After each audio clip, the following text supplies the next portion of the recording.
What is the most valuable thing you have learned over the 20 years evolving 106 in Park, Entertainment Tonight, GMA, doing your own thing right now? On top of that, what is like the biggest lesson? Relationships are everything. Connections are everything. I literally still have relationships that date back. And when I say relationships, people I know and my connections in the industry and stuff like that, that date back from my radio days that still help me and benefit me today. You know, being kind to everybody, do unto others as you would have done unto yourself. Like, you just never know who your next boss is going to be. And that is so real. You never know. Like, literally, my girl Courtney, who I look as like a kid sister to me, she's now directing, Emmy Award winning, you know, producing all of these things. And I'm like, she's hired me for jobs.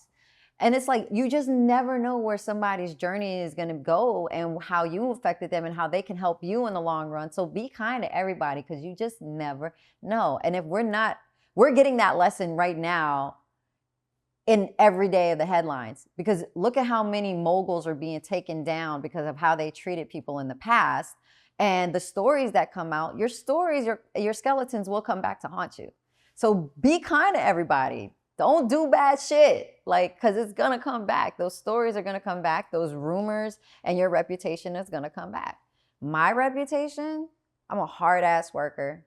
I hustle. I will give you my 100% best that I can give. I will try, you know. I'm not going to say every day is a great day, you know, but I will treat you with respect. I'm never going to treat somebody without respect and without kindness, you know.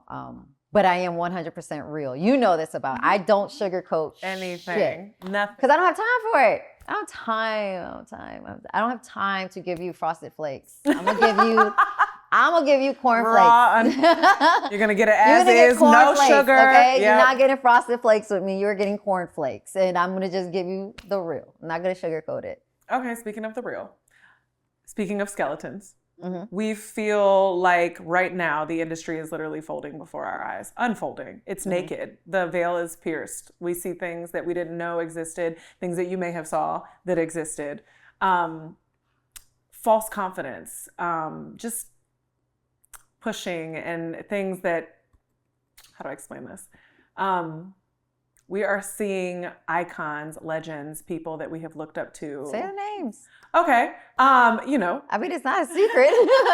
You know, Diddy is in the headlines. Yeah. Jay-Z is in the headlines. Usher is in the headlines. This one name is taking people with him. Yeah.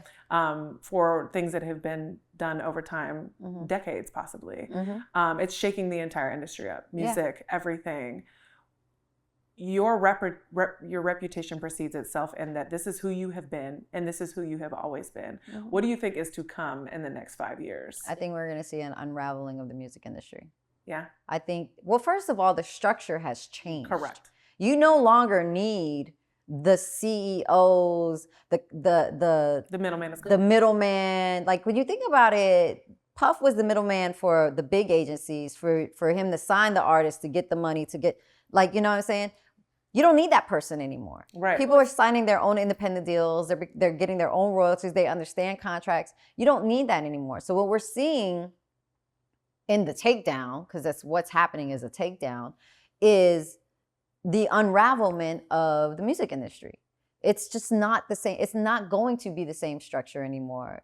Think of it as us moving from vinyl to cassette to CD, and now CDs is moving to MP3. That's basically kind of what's happening in the music industry. It's a major reset that's happening. With Puff, it's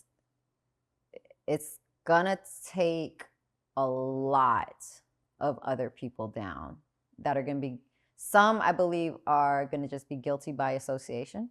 Some people are probably really guilty. There's gonna be enablers that are gonna come out. And at the end of the day, the people in his circle know what the truth is. And it's going to be whether people are willing to tell the truth. And it's a scary situation for a lot of people. And I'm very cautious because the people that I feel for the most are the victims and his children.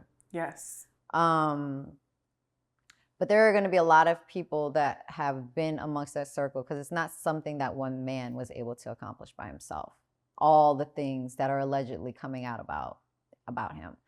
To say that you were at an infamous Diddy party, look, lots of us were at infamous Diddy parties. Correct. Were you at the freak off is another question. Like what happened after midnight, 1 a.m., that's a whole nother beast thing. If you were partaking in that situation, I would be really worried.